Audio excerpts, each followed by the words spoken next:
Okay, Billy, so for this first video here, I just want to take a look at a couple different things.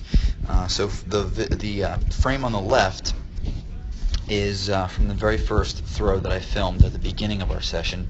The frame on the right is the final throw that you made at the end of our session. So a couple things just to draw your attention to are, first is your what I call your pre-pass position.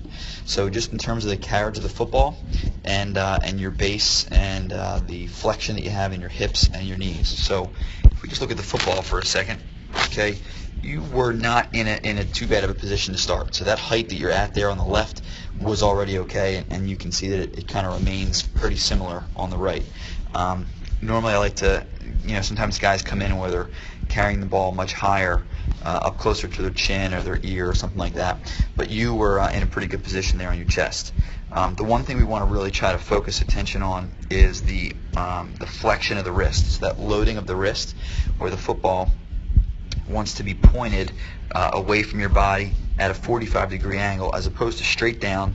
If you can have that point at about a 45, that's going to force your wrist to be loaded, which is how we want to keep our wrist through the entire movement, which we talked about. The second thing, if you look on the left-hand side here, is when you first started out, your base was much more narrow. So right now you're just about shoulder width with your base, and the way that I teach the width of your feet is you want to think shoulder width and then a little bit wider. So now on the right you can see that you have extended that base just a little bit. Much better position for what's going to come next, which is the stride and the drive phase of the throw. Much better balance, much better posture.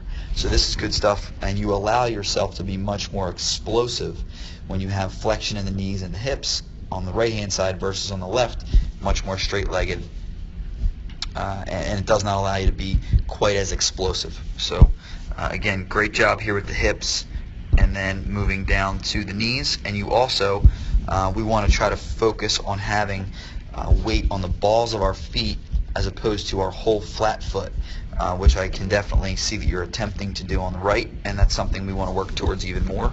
But that's good stuff. So just in terms of a base standpoint and ball carriage standpoint, you're in much better position here on the right than you are on the left. And then that next phase, which we'll talk about more, is the stride. So that base really lends itself to allowing you to have, you don't have to have a giant stride on the right hand side, but you'll also notice the length of your stride is much longer on the right than it is on the left. Sorry, I can't draw too low. Anyway, the stride on the right is much longer and better than the one on the left, and the reason being is you can take a larger step, but it's actually not a larger step. You're able to take a longer stride without stepping too far because of the width of your base, if that makes sense. So if you were to try to achieve that same stride length on the left-hand side, you'd have to step much bigger. But on the right, since you've already got a good base, it's a very small stride, which is what we're looking for. So just to, like I said initially, without even looking at the pass or the throw, just from a posture standpoint, good ball carriage here. We just want to really focus on having relaxed shoulders, relaxed elbows, kind of loose arms, working on the point of the football out to a 45 away from our body, which will help that wrist be in that loaded position. And then we want to kind of sink our hips, flex those knees, which you're doing a great job of here. And then we want to bear weight on the balls of our feet, which you're doing a nice job of as well. And the idea is that we are shoulder width and then a little bit wider, and then we want to kind of sink in there. And that's the height we want to stay at through the course of the entire throw. If we had a bar going right through our hips, we want to stay right on that level throughout the course of the entire throw, as opposed to rising up during the course of the throw, which we will look at in further videos. So good stuff here, Billy.